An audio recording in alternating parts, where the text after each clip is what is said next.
Hey, it's Dom Griffin, your favorite film critic, and you're watching the Armchair Auteur.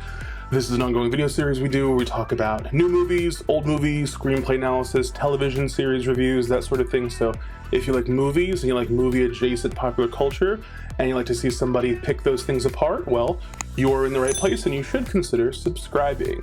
Today, I'm talking about the new HBO series, The Idol, co-starring and co-created by the Weeknd himself, Abel Tesfaye. Unless this video is your first time hearing about the show, you've probably already heard of the show spoken in negative tones. It is a show that is getting lambasted left, right, and center. And while I understand why the show has garnered so many negative reviews and why so many critics are so eager to recreationally dunk on it, I kind of wanted to bring a different perspective. Oh, I think it sucks too. Like, it's garbage. I just don't think people are getting into why it sucks. And that's where I come in. Not a sponsorship, but J5 made me do this, made me watch this horrendous show. He's responsible for a lot of the worst TV reviews on this channel. So please check out the Blackpink, the show he and the one and only Josh Pease do on Amp Radio, on every place there's podcast content, and also now on YouTube. Now, I don't do quite as much television content on the channel as I think some people might like, and part of that is just because I don't watch as much television, to be entirely honest. At the moment, the only active television series that I'm watching is Yellow Jackets. The second season just ended, and I'm like 5 episodes behind or something. So the other shows that I watch are all over. So like Succession, done. Barry, done. And that kind of leaves this like gaping hole in my Sunday night HBO viewing that used to be filled even before those shows by Euphoria season 2. So on the surface, The Idol is the type of show that I would get into, that I would watch every week, because that's a time that I sometimes, if I'm home, like to watch television. In a perfect world, it would be like my new fave. But we do not live in a perfect world. The Idol centers around Jocelyn, an embattled pop star played by Lily Rose Depp. Coming off of having lost her mother and suffering a very public breakdown, Jocelyn is on the verge of embarking on a global comeback tour, dropping a dreamy new single, and reclaiming her place in popular culture. But she's not remotely healed from the ordeal she's been through, and everyone around her, from her management, record label, agency, and her best friend handler, seem to be at odds with her, all collectively aligned in the conspiratorial endeavor that is wringing her dry for financial gain. So it is from this place of weakness that she meets Tedros, a mysterious club owner played by Abel Tesfaye. To her, he feels like the antithesis of what she's used to dealing with, so naturally, the two embark on a sexual relationship, with Tedros slowly gaining control over her and even her musical output.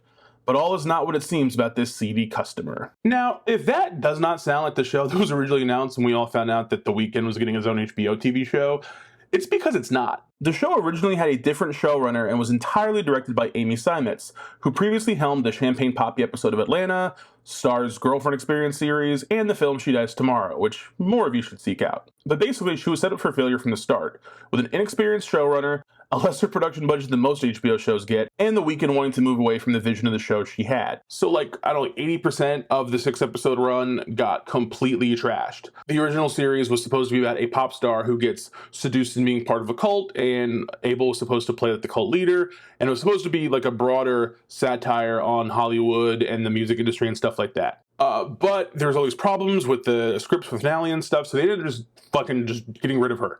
Essentially, they just said, get the fuck out. And they decided to relaunch the show with executive producer Sam Levinson stepping in as the sole showrunner, writer, and director, obviously probably listening to more of The Weeknd's notes than maybe Amy and the other writers had. Now, Sam Levinson having carte blanche to write and direct every episode of an expensive television series is exactly what led to Euphoria's ambitious, entertaining, but ultimately ruinous second season. So the idea that he's going to do that with his new thing is not good. Now, I like some of the Sam Levinson movies, but what the fuck does he know about bringing in a show on time or under budget? There's a big Rolling Stone expose about the production and how trouble it is and how toxic it is and how many people working on it were just miserable.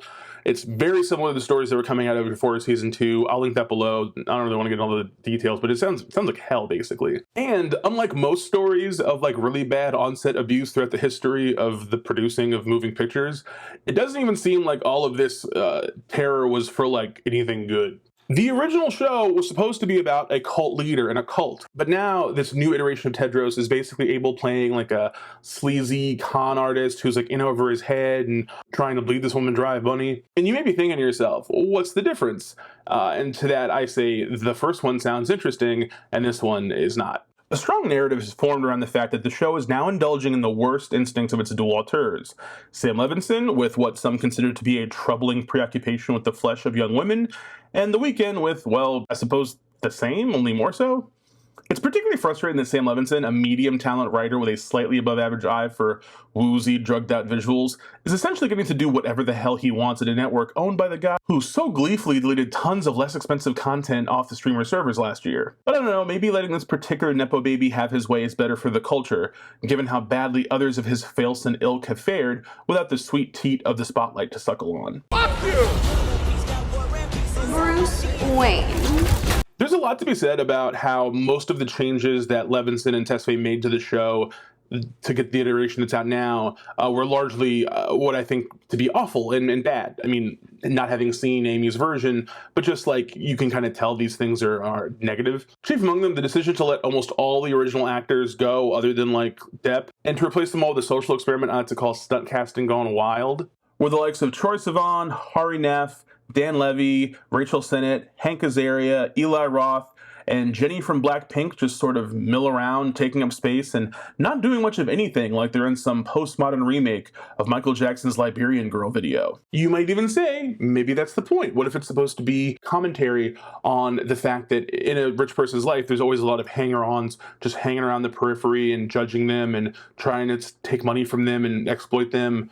But again, no, that's not really what's happening here. One of the more troubling things about the show, in fact, is that most of its weaknesses keep being turned into like these perceived fake strengths every time anyone involved with the show gets to do some kind of press for it. People talk about Abel's dirty talk in the second episode as being so cringy. It is. But he was quick to hop into a magazine feature to explain that that was the point. His character's supposed to be cringy. Like so many of the criticisms against the show, and them trying to claim that that's what we're really doing. The thing that you hate, we're doing that on purpose. Like, we're actually ahead of the game. We're like, oh my God, we're so much smarter than you. It's an easy game for them to play because most of the criticism up to now has been coming from my personal least favorite segment of the media consuming audience on Earth, and that is weirdly puritanical Gen Z, Gen Alpha, I guess younger millennial kids who hate the idea of sex being depicted on any screen, big, little, phone, iPad, whatever. They do not like movies or television or media that like engages with sex in any way. And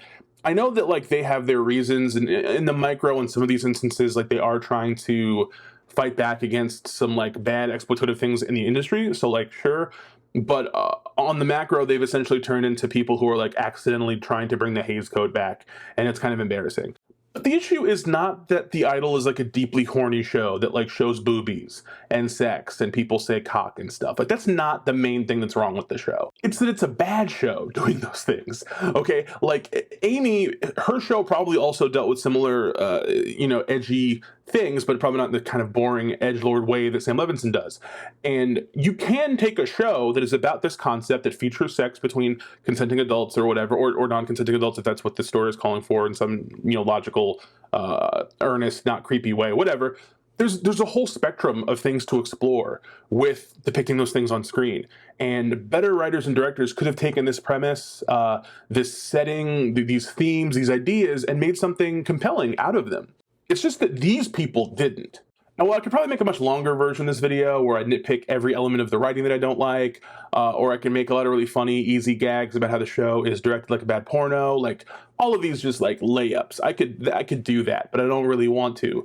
Mostly because the thing about the show, to me, that is like the core underlying issue is a very simple one. It's the acting. Now, it's very clear to me that Lily Rose Depp is a little out of her admittedly limited depth in this leading role, but even the show's more talented performers aren't given enough to work with to even make much of an effort to lift the program's quality. Honorable mention must be made for Jane Adams as Nikki, a borderline evil record executive who seems to be the only actor doing the heavy lifting of selling the Faustian hell that is Jocelyn's life, and also to Shiva Baby and Bodies, Bodies, Bodies star Rachel Sennett as the best friend and handler who is doing her level best to be supportive to her BFF, while also having to answer to the literal mafia that runs her life. But the biggest culprit is the same motherfucker who insisted on having more screen time in this new iteration of the show anyway, The Weeknd himself. Before I go into this a little bit, I just want to preface this in case the algorithm brings this review to like stans of his. I don't know that his stans are particularly like aggressive. It's not like Taylor or Beyonce or Nicki or something, but like just in case. I want everybody who's watching this video to know that I'm a huge fan of The Weeknd. I'm a big Weeknd fan. I've been down since like House of Balloons. Like I've loved pretty much every song that The Weeknd has ever made. with a notable exception of every song on Kissland that is not the song Kissland. But other than that, like, it's all gravy to me. I love the poppy stuff. When you first started working with Max Martin, all the weird hooks they'd cook up. I like the sleazy, druggy early stuff. That's always fun. I like the kind of soaring movie ballad stuff. I like, you know, pretty much everything he's done. I think he's like one of the best pop stars like alive. Maybe the best. I don't know. He also, it must be said, has had 4 WrestleMania themes in a row. I don't know if any other musician's ever going to top a feat like that. I'm Team Weeknd. I love the guy. I love his stuff. He's a great musician. And while I know Abel is a big movie nerd and is always making allusions to cinema throughout his work, and probably has a pretty active letterbox he's hiding from us all, and he's done a great job of playing different parts in the rollouts for his different album eras, one thing he isn't is an actor. Look, anyone typing Uncut Gems into the comments right now, I'm sorry, but talking about how badly you want to fuck pre-Kanye Julia Fox is not some kind of performance or acting. That's just like confession. Abel's playing a man whose name is Tedros, who possesses the worst on-screen hair, non-Tyler Perry edition, and who has such a lifeless and strange presence that every scene he is in is dragged down by the vacuum created by the lack of talent he possesses. While I suffocate you with my cock.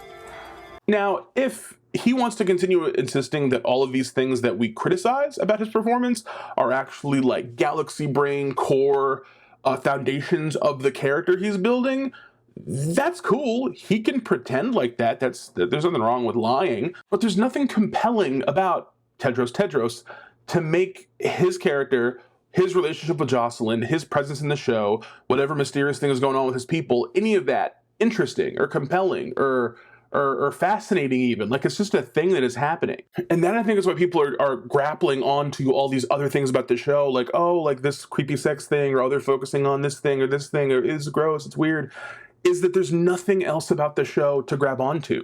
Like, if the show is giving you like genuine, nourishing drama on some level, you would be captivated by that. And then you might overlook some of these other things, or you might look at them in a different eye. You might look at them under a different lens, in a different light, given what you feel about the show.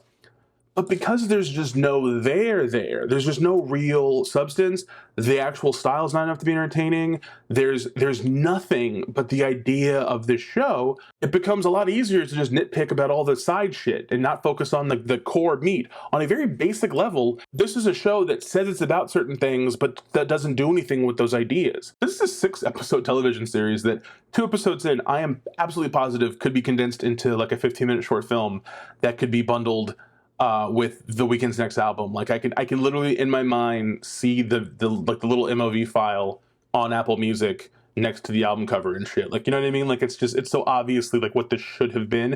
If it were going to be anything, I mean, preferably it could have been something that he had nothing to do with beyond like the surface stuff, and we could have seen what Amy Simons' vision of the writing was going to be. You know what I mean? Like, that could have been something that could have been of value, perhaps. It might not have been good either, but it might have been different than this. Because the actual result and execution is a show that is not good, has no substance, and is not campy or ridiculous enough to be entertaining as a train wreck. Like, it's not bad enough to be like, this is so terrible, you gotta watch The Idol, oh my god. It's just like not good. It's just generally not good. And not good in a way where like we should all like, you know, rubberneck it. I'm thinking more like Zaslav should just like take the files and the drives and just bury them under wherever they put the Batgirl drives. It's just not even hear the rest of the episodes, really. One thing I'll say about the show, and it's a silly thing, but it's something I've been thinking about the whole time, is I know that Tedros is kind of Dracula coded, like the look and everything is supposed to be like vampiric as a metaphor. He and his like coven and stable of other sleazy club going people are all obviously working together to ultimately con Jocelyn in some form or fashion. That's obviously what the show is about. But I raise you, perhaps that metaphor should have just become literal, and the show should be about them being vampires. Tedros is a fucking vampire name. He sounds like someone Warren Ellis would have shoehorned into another season of Castlevania if he wasn't a train wreck of a person. Tedros should have fangs. He should turn into a bat and fly at times while like a Mike Dean guitar solo happens. Like, that's what the show should just turn into. It should just turn into like Anne Rice light, you know, PBR&B vibes. Like, that should be kind of where we're going with this. It should just be that. It should be what if the first 3 mixtape The Weeknd released were actually vampire novels. That'd be a show I could maybe watch. As it stands, I don't want to watch this. It's just rough. But will I watch the rest? Probably. I mean, I love mess, you know, but should you? No. You're supposed to learn from my mistakes, not repeat them. Don't be like me. Well, those are my feelings about The Idol, a show that I wish I had not watched, but because I have watched it, I had to turn it into content for you all to feel better about myself for having done so. If you like this video, give it a thumbs up. If you loved this video, you should subscribe and hit the little bell icon so you get notifications when I put out new videos. I'm trying to stick to a more consistent upload schedule. I've got a couple of videos planned for the next week, so keep your eyes peeled for those. And yeah, if you have any thoughts about the show or questions or something, you can do them in the comments below. Yeah, that's what's up. So thank you guys for watching. Don't watch The Idol. Just listen to like other good Weeknd songs. Listen to the songs from the show. The songs are pretty good. The one with Madonna and Playboy Cardi is cool. I really like that song. It's grown on me. Anyway, thank you all for watching. Hope you're all doing well, staying safe, being good to yourselves and each other. I'll see you in the next video. Bye.